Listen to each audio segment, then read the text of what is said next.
Olá, estamos aqui em mais um grupo de estudos. Hoje é o último dia do livro básico aqui da teoria cognitivo-comportamental, mas fica até o final que temos uma surpresa, uma abertura de um novo livro, tá? Totalmente gratuito aí para vocês.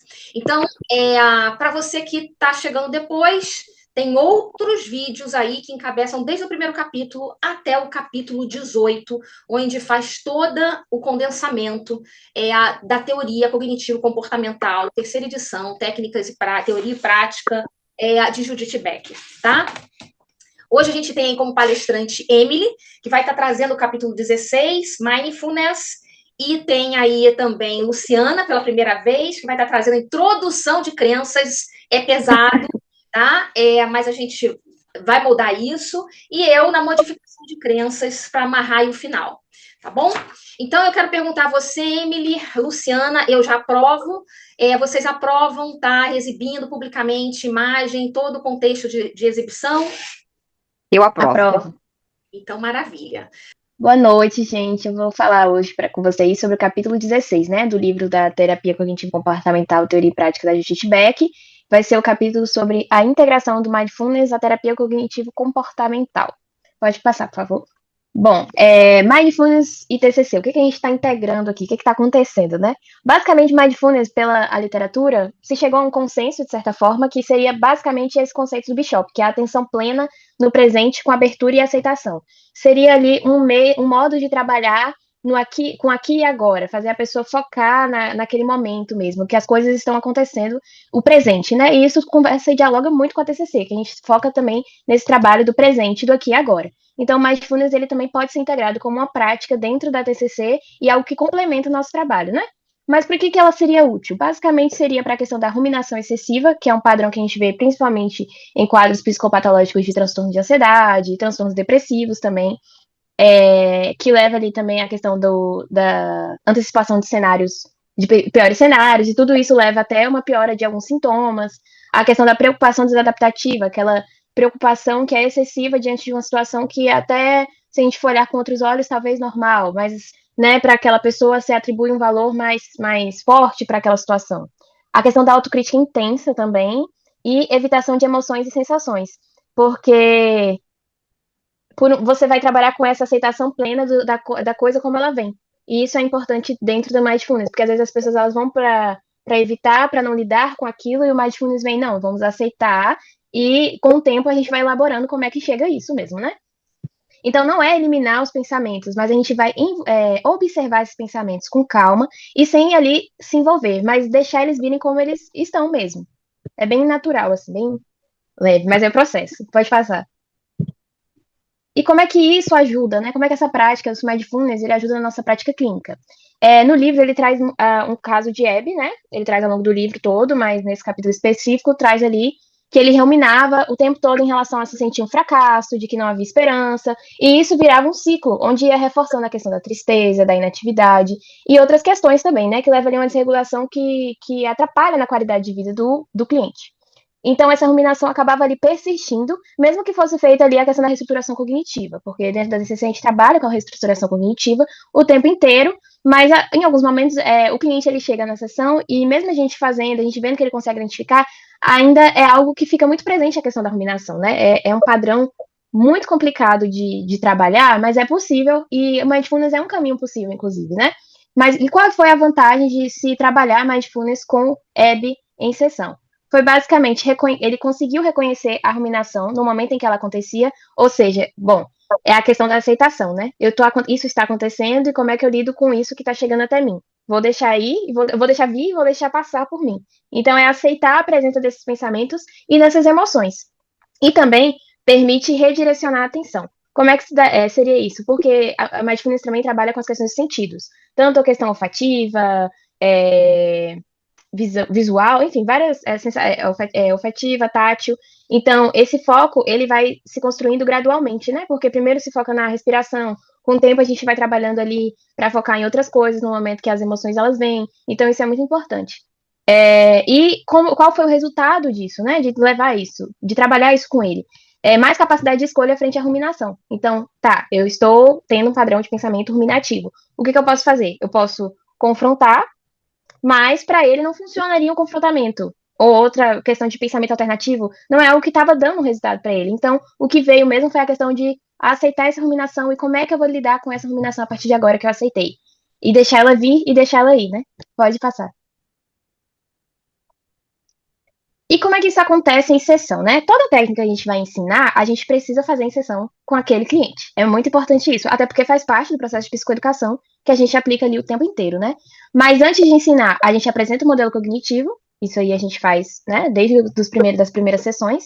Então a gente vai expor a questão dos pensamentos, o que são pensamentos, emoções, comportamentos, enfim. E também um modo é discutir as desvantagens da ruminação e o foco no presente. Então, às vezes não fica claro para o cliente o que essa ruminação está trazendo de desvantagem na vida dele, né, na qualidade de vida dele. Então, trabalhar isso em sessão é muito interessante, porque eles mesmos conseguem trazer com uma clareza, né, e esse contraponto com foco no presente, mostrando aí as vantagens mesmo de quais seriam aplicar a questão do mindfulness, né. Também aqui através do questionamento de crenças sobre a utilidade de ruminar. De fato, pensar demais me ajuda? De fato, pensar demais faz com que eu consiga adiantar os cenários a ponto de eu conseguir lidar com aquilo quando aquilo acontece? Não. Então, isso também a gente acaba vendo com o cliente em sessão, né? E mostrar também que a ruminação acaba que faz com que a gente se distancie dos valores de vida. E, de fato, a gente vai distanciando das coisas que a gente gosta quando entra nesse padrão de pensamento, né? Ruminativo, vai se distanciando até do modo de ser e de uma série de coisas ali que vai levando essa perda, não, mas essa distanciamento da qualidade de vida. Eu vou sempre falando de qualidade de vida porque é o foco que a gente tem que trabalhar em sessão, de certa forma. E como é que a gente faz isso, né? A gente pode fazer iniciando a prática formal, que é, no caso, estimular a ruminação brevemente para replicar o contexto real, ou seja, a ativação emocional em sessão, né, através de técnicas vivenciais. Eu acho que a gente até falou disso no encontro passado um pouco, quando a gente trabalha de regulação emocional, né, das emoções. Então, fazer com que ele descreva aquele cenário, aquele padrão de pensamento, como é que acontece, para a gente ver como ele reage ali em sessão e trabalhar a partir disso. E fazer a condução do exercício começando pela respiração. Porque, como eu falei, a mindfulness é gradual a aplicação. Não é tipo a gente sentar com o cliente e falar, não, hoje, durante a semana, todos os dias, você vai tirar, assim, 2 horas do seu dia para você focar em sua respiração ou em determinada coisa. Isso não vai acontecer, não vai ser bom. Na verdade, pode gerar até mais uma ansiedade, enfim, uma série de coisas. E conduzindo o exercício aos poucos, em sessão começando, né? Com 5 minutinhos. Não, todo dia ali antes de dormir, 5 minutinhos. Já vai fazer uma diferença, né? E gravar a prática também para ele fazer em casa. Pode passar, por favor. E no livro ele também traz os tipos de prática, né? Que seriam formal e informal. A prática formal, ela é mais focada nessa questão dos sentidos, né? No caso, cheiros, enfim, foco em respiração, no corpo ou nos sons. Tem até uma técnica, se eu não me engano, se chama grounding. Ela basicamente é na base ali da mindfulness, é a mesma lógica de funcionamento, né? Que a pessoa é 5, 4, 3, 2, 1. 5 coisas que ela ouve, que ela consegue ouvir no momento para se acalmar, 4 coisas que ela consegue ver, e aí vai diminuindo e vai embarcando todos os sentidos. Então é bem, bem interessante, até para momentos de crise de ansiedade, de pânico, enfim. Notar distrações e trazer a atenção de volta sem julgamento. Então, é normal que no momento ali que a gente está tentando focar no aqui e agora e deixar os pensamentos virem, mas também deixarem eles irem, a gente acabe se dispersando, né? E para não gerar um sofrimento, acolher essa dispersão e voltar assim que possível mesmo. E na prática informal é bem interessante, porque é basicamente a atenção plena em atividades cotidianas. Hoje as pessoas trazem muita inserção que elas estão comendo, mas elas estão comendo e fazendo outra coisa. Elas caminham, mas ao mesmo tempo estão ouvindo um negócio para poder adiantar um trabalho. Escovam os dentes, mas estão assistindo alguma coisa. Então, isso acaba que não faz com que elas consigam focar nisso aqui e agora. É sempre focado ali naquilo que não é focado no que está fazendo, mas sempre no que precisa ser feito depois, ou algo para adiantar meu tempo. Então, essa inserção também nessa prática informal em pequenas coisas cotidianas vai fazendo com que a pessoa consiga focar mais nesse aqui e agora. Voltar ao presente sempre que a mente devagar, que volta para aquilo, né? De acolher essas distrações, enfim. E qual a importância disso, né? As pequenas práticas diárias, elas vão construir, então, a habilidade de autorregulação. Então, como o processo é gradual, pequenas coisas todos os dias vão se formando um hábito, e isso vai fazendo com que o engajamento também dele seja melhor, né? No processo terapêutico e na própria prática. E os terapeutas também devem praticar. Eu acho fantástico na TCC que isso é sempre reforçado, né? Que a gente tentar na gente algumas coisas, algumas técnicas, E, de fato, isso ajuda no processo de psicoeducação, né? Para que a gente vai passar para esse cliente. Pode passar. E no livro, no final, assim, ele traz a AWARE, que é uma técnica que é mais, assim, para a questão de ansiedade, de quadros de ansiosos, enfim. E como é que ela funciona, né? Watch, act, repeat and expect, que seria aceitar a emoção tal como ela vem. Watch, eu vou observar essa emoção sem julgar. Act é agir construtivamente. Então, como é que seria isso? Seria, tá, eu estou me sentindo ansiosa, mas o que eu posso fazer a partir disso? Mesmo ansiosa, o que eu posso fazer? É não reforçar aquele padrão de desviar ou evitar determinada situação, porque aquilo vai me deixar ansioso. É como se fosse um agir apesar de, mas com muito cuidado, claro, né? Mas a gente acaba trabalhando isso em sessão para deixar claro também, para, enfim. Repeat, que é repetir todo esse processo de aceitar, de observar, e expect é esperar o melhor possível. Até porque dentro de quadros ansiosos, psicopatológicos de ansiedade, a gente vê muito essa questão da criação de cenários, dos piores cenários possíveis, como eu falei no início. Então, é mudar um pouco também, trabalhar essa mudança um pouco de perspectiva, e como isso vai impactar nessas emoções. E principalmente na questão da ansiedade, né? Então, basicamente, o Mindfulness ele vai romper esse ciclo automático de sofrimento, porque às vezes se está muito no automático e não se percebe algumas coisas. Então, traz à tona essa questão do aqui e agora, mas também não só de você se atentar às coisas que acontecem ao seu redor, mas de se atentar ao que acontece internamente, né? Isso é muito importante dentro da TCC. Integração com o TCC potencializa mudanças profundas, porque a gente vai trabalhando isso, incluindo isso no nosso plano de ação, no nosso plano de tratamento, e também na questão do modelo cognitivo mesmo, né? Porque é interessante, porque é muito gradual, tudo no processo terapêutico é gradual, mas como vai acontecendo essa aceitação, e isso vai facilitando até aquela interpretação do modelo cognitivo e da identificação. Vai ficando bem mais claro. Empatia, prática pessoal e paciência são fundamentais. Então, é um processo que exige paciência, é um processo que exige psicoeducação constante, e isso é muito importante, né, dentro da terapia. Basicamente é isso, o capítulo é curtinho, mas é uma técnica, um modo de tratamento maravilhoso, assim. Muito bom mesmo. Então, a gente vai falar sobre a terapia cognitivo-comportamental da Judith Beck no capítulo 17. E nesse capítulo a gente vai trabalhar sobre as crenças. E vamos falar sobre as crenças nucleares, as crenças adaptativas, as crenças...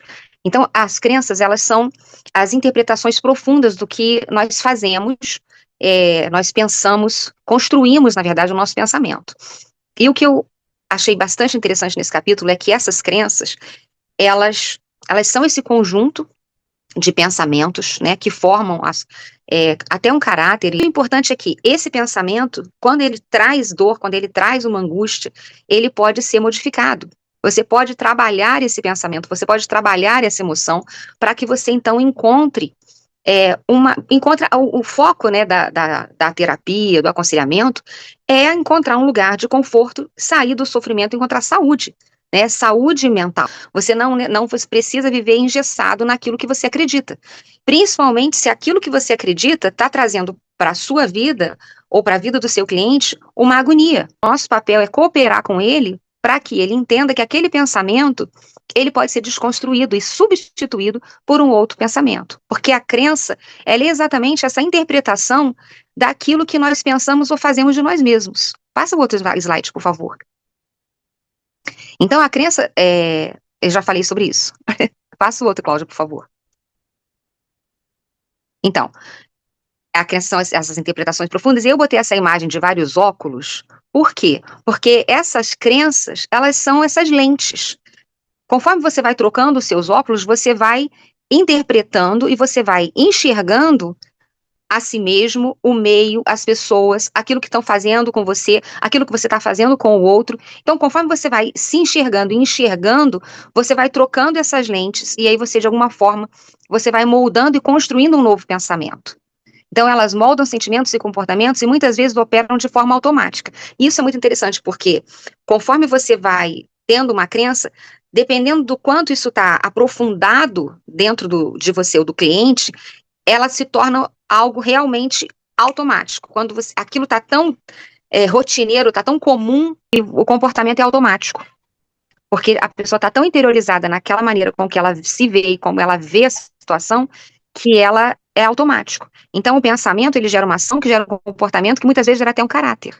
E a pessoa reproduz um caráter que, geralmente, talvez ela nem seja daquela forma, mas ela está tão dentro daquela conformidade que ela expressa aquela ação. e ela reproduz um caráter. Pode passar, por favor. E aqui essas crenças nucleares e as adaptativas, né, elas vão gerar muitas vezes essa encruzilhada, aonde a pessoa fica com esses pensamentos. E ali é onde entra o quadro da angústia, da ansiedade, porque ela está debaixo de uma crença ou debaixo de um sentimento disfuncional, de pensamentos negativos e absolutamente muitas vezes, né? Quando a Judite faz a terapia com o Abi, né? Ele começa a terapia, ele tem um pensamento, ele tem uma construção onde ele está muito bem com a família, ele tem pensamentos positivos, e aí ela começa um diálogo com ele, e aí logo depois ele vai entrando para um caminho depressivo, e ali ele começa, por causa de uma situação, ele se vê completamente incapaz. E aí aquele sentimento que ele começa a reproduzir, ele vai e ele é absolutista, não, eu sou incapaz.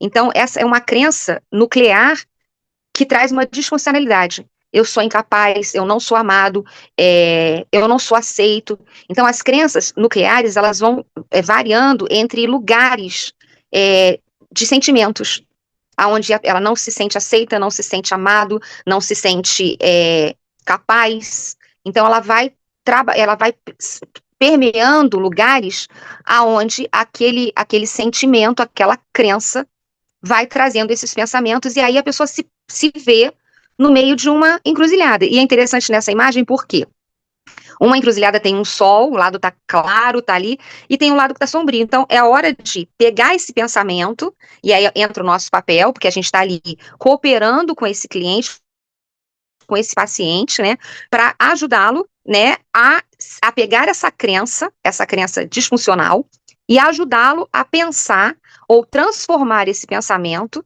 a transformar essa crença numa crença adaptativa, onde ele pode pegar esse pensamento e fazê-lo pensar que existe um caminho e que ele tem escolha. E uma coisa que é interessante nesse capítulo é que, como a Emily falou, né, você não pode trazer isso tudo no primeiro atendimento, porque se você joga tudo isso no primeiro atendimento, você vai trazer muito desconforto para esse cliente, porque ele vai ficar com medo, ou ele vai achar que você quer dominá-lo, e ele já chega para você muito assustado, porque ele já não te conhece, não sabe quem você é, ele pode ter chegado para você até por uma indicação, alguém que falou muito bem, mas enfim, ele não te conhece.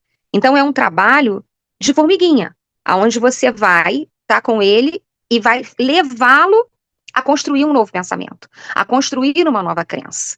Pode passar, por favor. E aqui eu coloquei também um outro caminho, né? Você vê que um caminho está asfaltado, o outro caminho está todo esburacado, é uma estrada de terra. Então, essas crenças nucleares adaptativas, esses pensamentos equilibrados e fortalecedores, porque é onde você vai trocar um pensamento, ajudá-lo a cooperar com ele, a ter um pensamento que é negativo, para construir a adaptar a uma nova crença, né? Eu posso superar esse desafio. Então, na terapia, nós queremos enfraquecer as crenças disfuncionais e fortalecer as crenças adaptativas. Porque essas crenças disfuncionais, elas vão levar esse cliente a uma posição ou a um lugar aonde a gente vai cair aonde a Judite coloca no livro, né? Porque ele não é só um pensamento. Esse pensamento vai gerar nele uma emoção, vai gerar nele um sentimento de menos-valia, de desvalia, de um sentimento ruim que vai agravar um quadro depressivo, uma clínica no qual e que trouxe ele até você. Então, o nosso papel ali, com todo a técnica, né, com todo o olhar, com toda essa escutativa, com todo esse pensamento voltado para esse cliente, é cooperar com ele, para que ele então consiga vir substituindo essas crenças, para que ele então se veja de uma maneira mais saudável e positiva, para que ele consiga fazer os enfrentamentos que ele precisa fazer na vida. Pode passar, por favor.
quando eu escolhi esse vídeo, eu acho que ele retrata quase que esse capítulo inteiro. Porque ele é exatamente assim. Você tem uma crença nuclear negativa, é uma construção, e quando ele vê essa criança, que é ele, no espelho, e ele começa a revisitar essa criança, e você percebe nesse vídeo que é uma luta. Ao mesmo tempo que há uma dança, essa crença nuclear, essa crença negativa, quer puxar ele de volta para um lugar onde impede o crescimento, impede que ele evolua, impede que ele avance.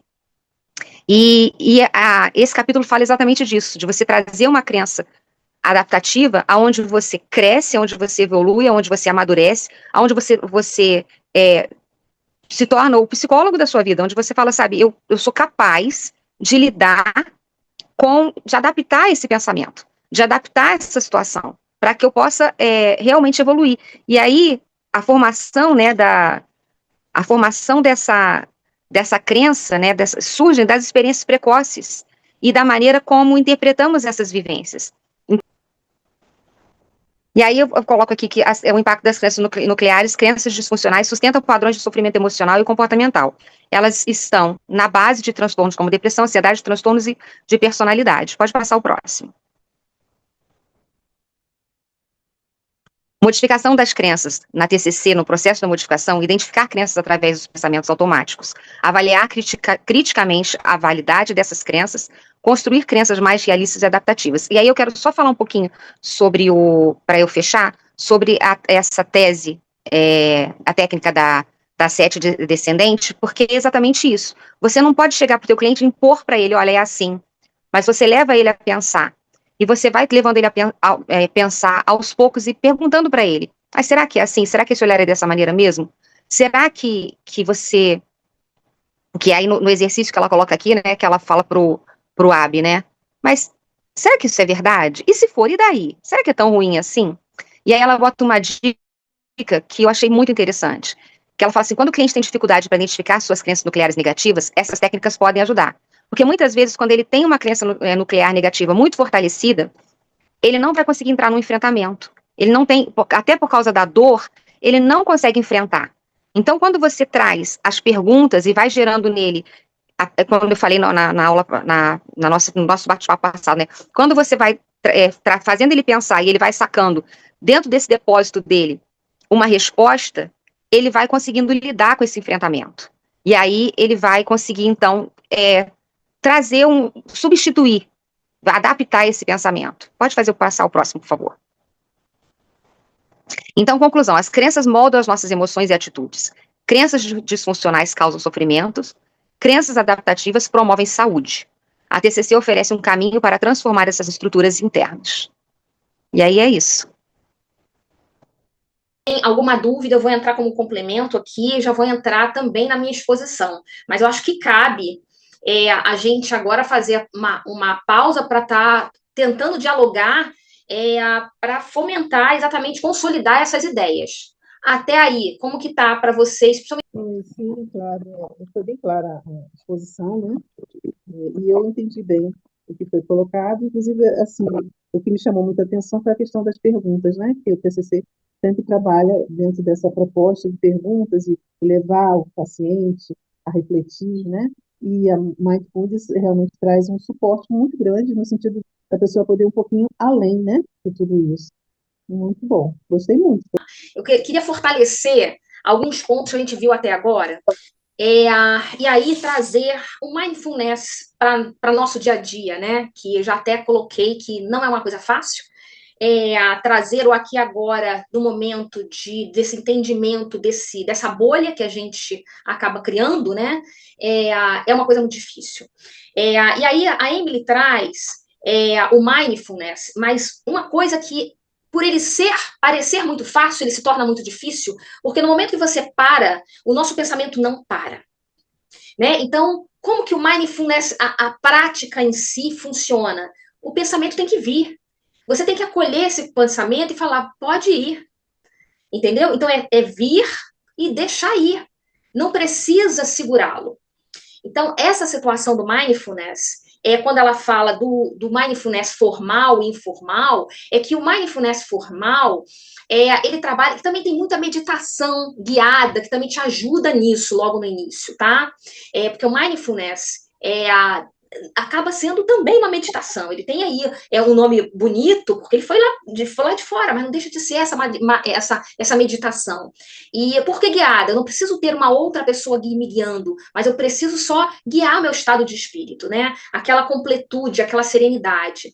Então, quando ele fala formal, eu estou ali olhando para mim, para aquele contexto, aquele ambiente que eu estou. E muitas vezes a gente precisa entender as partes do nosso corpo. E a gente começa com a respiração. Porque o que acontece com a respiração é onde a gente consegue abrandar o nosso estado de espírito, né? Aquela ansiedade, aquela volúpia de fazer, os pensamentos recorrentes. A nossa respiração é o primeiro marco ali, a primeira ação que a gente precisa fazer numa hora de tentar abrandar. E aí, geralmente, a gente começa até mesmo entendendo a parte do nosso corpo naquele momento, começando de baixo para cima, até desobstruir a nossa mente, porque se a gente começa a pensar o que na nossa mente, a nossa cabeça, como está, aquilo dali, o pensamento está aqui ali, está ali.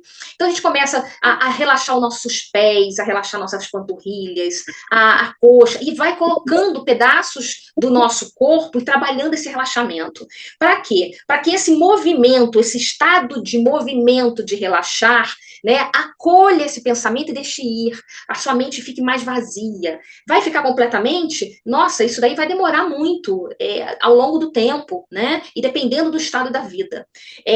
Mas ali a gente consegue trabalhar aquele relaxamento e levar a indução do relaxamento mental, tá? Do relax mental.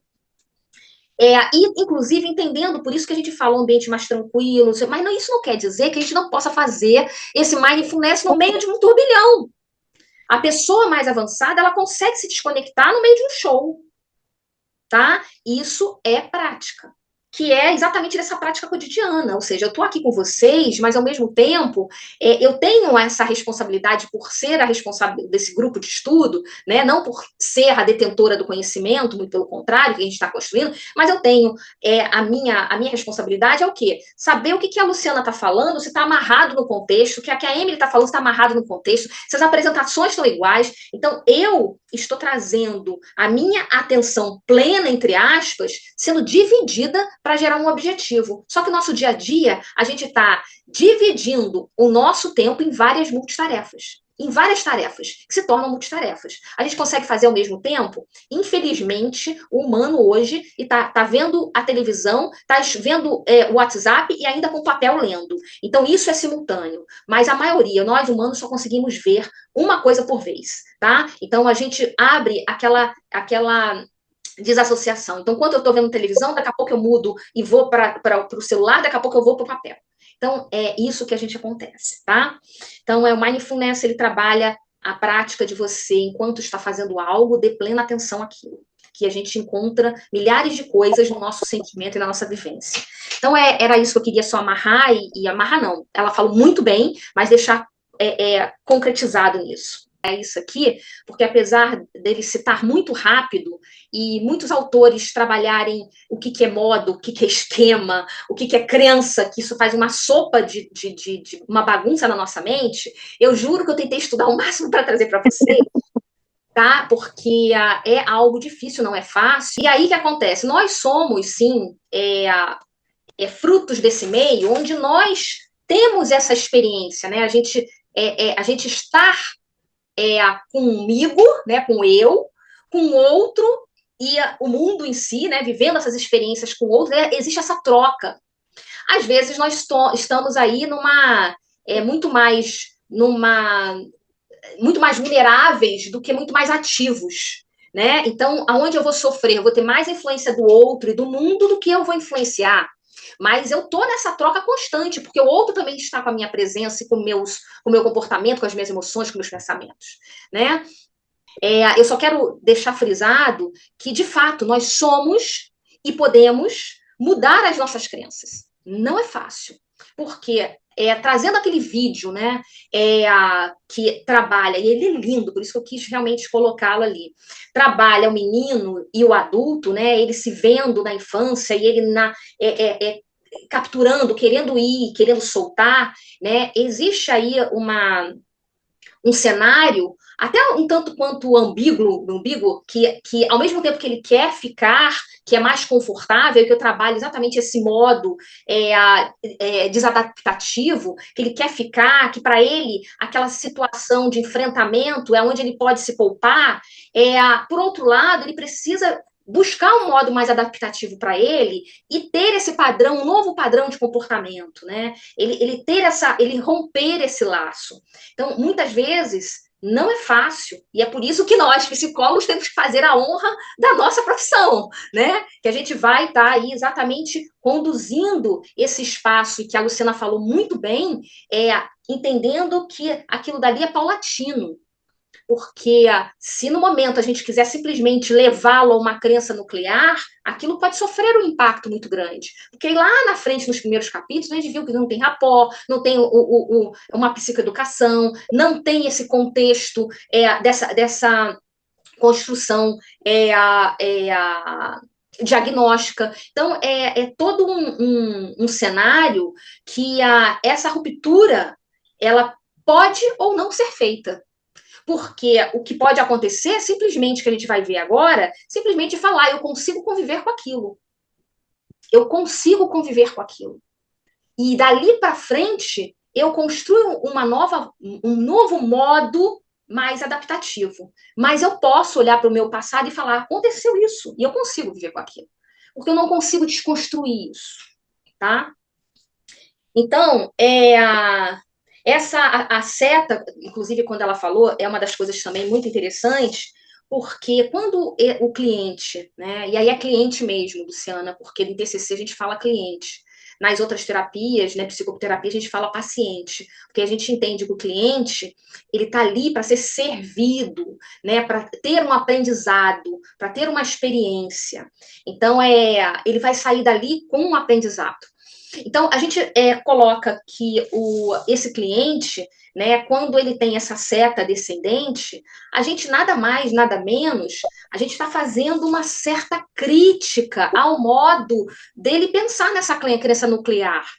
E isso daí não são todos que estão aptos a fazer isso. Isso deve ser muito angustiante para quem não está preparado, né? Então, muitas vezes a gente sente que o cliente não consegue ir além, a gente tem que dar esse stop. Né? E construir de uma outra forma, que é o que a gente vai ver agora, tá? Eu queria trazer para vocês esse mundo de cores que vocês estão vendo, porque eu tive muitos problemas em entender esquemas, modos e entender como que isso aí faz parte desse contexto. Então, eu visitei alguns autores, visitei alguns conteúdos no YouTube e tentei chegar a um modo que gerasse, de fato, um contexto para nossa mente aí. Se por acaso a gente tiver que modificar isso daí, vai ser estudando esquemas, aí, terapia cognitiva de esquemas, ela fala muito isso, e ela abre muito mais o que é esquemas, tá? Mas Becker, ele trouxe esquemas já em 1964, que ele fala no livro, logo no capítulo 17, que é exatamente essa estrutura mental que organiza as crenças nucleares. Tá? E aí está em azulzinho, porque o que ela organiza? Ela fala, meu pensamento automático vai fazer dessa forma, eu vou agir dessa forma, porque isso me dá uma maior condição de me poupar ou de agir. É de estratégia de enfrentamento ou de comportamento, tá? E aí, essas crenças nucleares, eles dividem isso daí em cognitivas, né? Que aí, se for cognitivas, ele vai direto à crença, ele abre uma seta direto na crença nuclear. Então, ele já projeta, não são todos que fazem isso, mas a maioria, o que ela vai trabalhar? As reações, ali, o emocional, o comportamental junto com o motivacional, que está muito ligado, o fisiológico, essa reação. Tá? Então, os esquemas nada mais que são ilhas de organização daquela desestrutura ou estrutura. E o que são os modos? Os modos é como se fosse uma ativação daquela crença, separando elas que a Luciana trouxe, mas separando elas em adaptativas, vou colocar aqui para fortalecer o que eu estou falando, em modo adaptativo, que aqui eu estou colocando como adaptativo mesmo, e o modo depressivo, que eu estou colocando aqui como desadaptativo, tá? Que alguns autores mudam isso. Então, o que esses modos fazem? Eles condensam o que está desadaptativo de comportamento, o que está desadaptativo de emoção, o que está desadaptativo de fisiológico, ele coloca naquele modo adaptativo. Como ele também coloca naquela bolinha adaptativa também essa emoção, esse comportamento, esse fisiológico. Então, ele também ajuda a organizar esses esquemas, tá? Colocando eles em conjunto. Agora, o que tem no modo desadaptativo diferente do adaptativo? Se vocês forem ver, estão vendo meu cursor ou não? Minha setinha? Sim. Sim. Se vocês forem ver, na crença nuclear, o que muda nada mais é que a classificação desse sentimento, né? Enquanto a crença nuclear ele coloca desamparo, desamor, desvalor, a crença adaptativa ela vai para o amparo, amor e valor, né? Todas elas nessa tríade cognitiva, como eu tenho experiência com o meio, como o meio tem experiência comigo, né? Então, o meio é eu e o mundo, e como eu observo esse futuro, como eu me observo nele. Tá? Então, ali, para mim, gera uma crença verdadeira, absoluta e rígida. E a outra coisa, já pulando, ele vai na crença intermediária, tá? Mas o que acontece? Quando é desadaptativa, ele traz uma estratégia de enfrentamento. É como eu vou me poupar frente a isso. Vai acontecer uma situação, eu já tenho aquela colazinha que eu já sei que eu vou fazer, que eu vou me poupar para aquilo. E se por acaso acontecer algo para mim que está adaptativo, eu já tenho um padrão de comportamento também. A situação, quando acontece no desadaptativo, é um desconforto, e quando acontece no adaptativo, é um domínio. E isso daí vai desencadear os pensamentos automáticos e as reações. Pegar esse quadro? Sim. Tudo bem? Tudo bem. Não é simples esse quadro, tá? Não é simples, é complicadinho, mas ele vem aí, depois eu vou estar resgatando ele também em outros estudos, tá bom? As modificações das crenças é o capítulo 18, tá? E ele já traz, assim, o fortalecimento das crenças positivas e, em segundo lugar, o enfraquecimento das crenças negativas. Lembra logo no início que o Becker e a Judith também, ele traz o TCR. O TCR é a terapia cognitiva de recuperação. Então, a terapia cognitiva de recuperação, ela embasa um fortalecimento das crenças positivas, tá? E a maioria das pessoas, a não ser que tenham fortes traços de transtorno de personalidades, possuem crenças razoavelmente equilibradas. Adaptativas e realistas, que somos nós, estamos aí. Porém, os esquemas que contêm algumas dessas crenças positivas são desativados quando o cliente está em modo depressivo. Então, é muito difícil resgatar, fortalecer crenças positivas quando o cliente está numa depressão. Então, o que a gente vai ter que fazer? A gente tem que enfraquecer as crenças negativas. E aí, eu puxo para o outro slide, que eu já vou falar 2 em 1, né? Que é fortalecer as crenças adaptativas quando esse cliente está no seu equilíbrio, né, regulado, e modificar crenças mal adaptativas quando ele está disfuncional. E eu vou citar, porque no livro explica bem direitinho e é quase autoexplicativo isso. Então, fortalecer as crenças adaptativas, a gente está falando, é identificar os pontos positivos desse cliente e gerar essas conclusões úteis das suas experiências, né? A outra coisa técnica que existe é identificar as vantagens, inclusive que a Luciana comentou, as vantagens de acreditar nas crenças adaptativas. Ou seja, para que acreditar que aquela crença é fortalecedora para ele? Né? O que ela vai melhorar no dia a dia dele? Apontar o significado dos dados positivos. O que aquele dado positivo gera no dia a dia dele? Agora, não é a gente falar. A gente tem todo o questionamento socrático que é envolvido em todos esses processos. Né? E trabalhar a resposta desse cliente, ele buscando isso. Ele se autodiagnosticando também como ele iria reagir. Utilizar outra pessoa como referência, então é tirar ele do eu e colocar ele no outro, vivendo essa experiência e levando ele, como que ele daria não aconselhamento, né? Vou botar entre aspas, como ele ajudaria essa outra pessoa naquele estado. Usar um quadro para coletar evidências, ou seja, mostrar a semana dele, isso tudo foi muito falado em tudo que a gente já vivenciou. A semana dele, o que ele fez, o que realizou, e o que aquilo dali evidencia uma construção na vida dele. Estou fortalecendo as crenças dele, tá?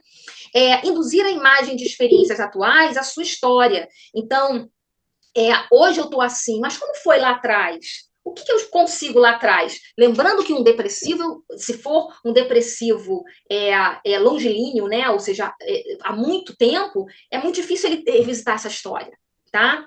E uma das coisas que mais ela enfatizou é agir como ser. Como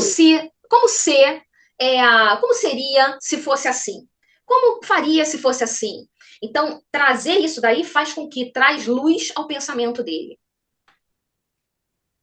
E aí, as crenças mal adaptativas, ele está exatamente, a gente pode trabalhar quando ele não tem aquele fortalecimento ainda cognitivo e psicoeducativo, ou até mesmo está no estágio depressivo, exatamente trazendo esse questionamento socrático, que ele, aos poucos, ele vai construindo trazendo as próprias respostas dele, e a gente vai construindo toda essa conceitualização de caso em TCC, né? Para ajuda, porque cada indivíduo é uma forma. A reestruturação. Quando ele fala de reestruturação, é exatamente trazer essa crença quando ele fala assim, eu não posso pedir ajuda, mas eu não posso pedir ajuda, e as pessoas que pedem ajuda, então elas também estão desadaptativas, elas estão fazendo errado, então trazer também luz a esse tipo de respostas ou crenças desadaptativas. Usando histórias e filmes e metáforas. Aí, inclusive, no livro, eu acho interessante que ele trabalha até o caso da Cinderela, né? Que a Cinderela é tida como uma pessoa má, é tratada de uma forma ruim, e na verdade ela não é. Então, questionar: você é uma pessoa ruim? Não, a Cinderela não era uma pessoa ruim, era tratada má. Então, fazer esse cruzamento exatamente para dar luz, e tudo é dar luz, essa nova forma de pensar. Usar outras pessoas como ponto de referência. Então, é isso, trabalhar o eu. Então, falando sobre a parte de autoexposição, trazer exatamente um pouco dessa nossa vulnerabilidade, né, com relação a nós, né, psicoterapeutas, para mostrar. Então, quer dizer que se por acaso eu também, se eu também não fizer isso daí, eu também vou ser incapaz. Então, trazer um pouquinho disso sem abrir o livro, né, sem se tornar íntimo do cliente, tá? A dramatização da intelectual e emocional, a gente vem aí trazendo os contrapontos. Isso daí é muito legal, né? Isso daí também é utilizado em Gestalt, e ele trabalha os contrapontos. Aí eu vou dar o exemplo para vocês verem como que é interessante. O Abbe coloca, né? Ela fala assim: você vai fazer o emocional, eu vou fazer o intelectual, eu, terapeuta, e depois esse papel inverte. Tá? O Abbe fala: sou incompetente porque perdi meu emprego. A terapeuta: não, eu não sou. Eu tenho uma crença de que sou incompetente, mas sou razoavelmente competente na maioria da parte do meu tempo. Aí o Abbe: não, eu não sou. Se eu fosse verdadeiramente competente, eu teria me saído muito bem no trabalho. Aí a terapeuta fala: isso é verdade, isso não é verdade. Eu não me saí bem no trabalho porque meu chefe mudou minhas responsabilidades. Olha como traz luz ao pensamento dele. E não me treinou. Então eu não fui suficiente. E aí desenrola. Isso é uma dramatização que a gente faz. E depois esse papel inverte. Ele faz com ela, tá? Quando ele fala reestruturando o significado de memórias precoces, ele também pode levá-la para o passado e falar: se fizesse isso, como que seria? E reestrutura, né? E trabalha. E hoje, se você fizer isso, como será? Então, esse link entre passado, presente e futuro é importante para alguns pacientes, para alguns clientes, tá? E eu fecho. Desafio hoje, hein, gente? Tipo, tá sem ar.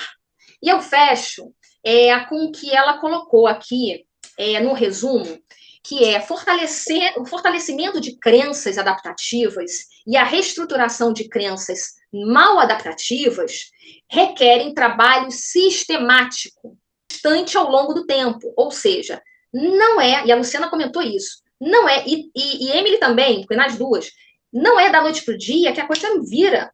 Não é virando um espelho ou quebrando o espelho que vai virar.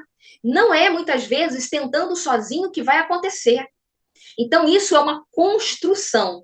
O que a TCC traz de mais rápido é que ela dá luz. Ela, a todo momento, ela dá luz. Ela faz com que aquele cliente, ele encontre o seu caminho. Naquela bifurcação que a Luciana colocou, ele, de repente, ele pode seguir uma estrada mais tumultuada. É exatamente construindo essa jornada de pavimentando até mesmo esse caminho que está totalmente acidentado. Entendeu? Então, ele vai construindo essa jornada, entendendo quais são essas vulnerabilidades e como ele consegue trabalhá-las, tá? As técnicas aplicáveis à reestruturação de pensamento automático e crenças intermediárias podem ser usadas junto com as técnicas mais especializadas, orientadas especificamente para as crenças nucleares. O que isso daí nos leva, né? Que, apesar da TCC, né, ser a base disso tudo, existem algumas técnicas que levam a uma forma de chegar um pouco mais rápido nessas crenças nucleares. Né? Por isso que tem todo esse desdobramento e que aí eu quero apresentar para vocês, que eu tenho tanto falado aqui, que é o próximo livro. A gente vai estudar terapia cognitiva orientada para recuperação. Toda vez a gente fala nisso, né? No livro que a Judith trouxe, né? Que a Judith trouxe aqui, ela já fala no primeiro capítulo sobre isso. Então, a gente vai mergulhar o que é essa nova terapia e a gente vai começar a ver que, inclusive, lá no sumário, todo mundo tá vendo a minha tela? Tá vendo o livrinho? Sim, não balança as cabecinhas, não. Pode falar. E aí, aqui, a gente está vendo exatamente o modelo de transformação e empoderamento. A gente vê aqui o empoderamento de desafios comuns. A gente vê aqui a parte hospitalar, como funciona, né? Então, tem muita coisa que a gente vai estar trazendo de técnica. Então, a gente sai um pouco da questão da teoria e a gente vai buscar exatamente como a gente faz essa modificação no nosso dia a dia. Tá? Então, esse daí vai ser o estudo. A gente está fechando esse livro. A gente está finalizando aí esse estudo de livro. Tem coisas que vocês vão ver ainda, a que eu vou estar trazendo. Todos são bem-vindos, mas é forte para alunos em psicologia. Tá bom, gente? Eu espero que essa jornada aí desde o dia 28 de março tenha sido muito gostosa para vocês. E se vocês não viram os vídeos, vejam todos, curtam e comentem. Isso daí fortalece o trabalho que a gente está fazendo. Tá bom? Emily, tem muito que te agradecer. Luciana tem muito que te agradecer. Francisca teve em todas as pautas aqui. Lúcia, super bem-vinda. Audrey, aparece mais que eu preciso de você, moça. Tá? Eu deixo meu coração aí com vocês e a minha gratidão. Tá bom? Muito obrigada. Tchau. Muito obrigada. Um beijo grande. Adorei. Que bom, que bom. Convidem pessoas. Tá bom? Um beijo. Beijinho, Cláudia. Obrigada. Tchau, tchau.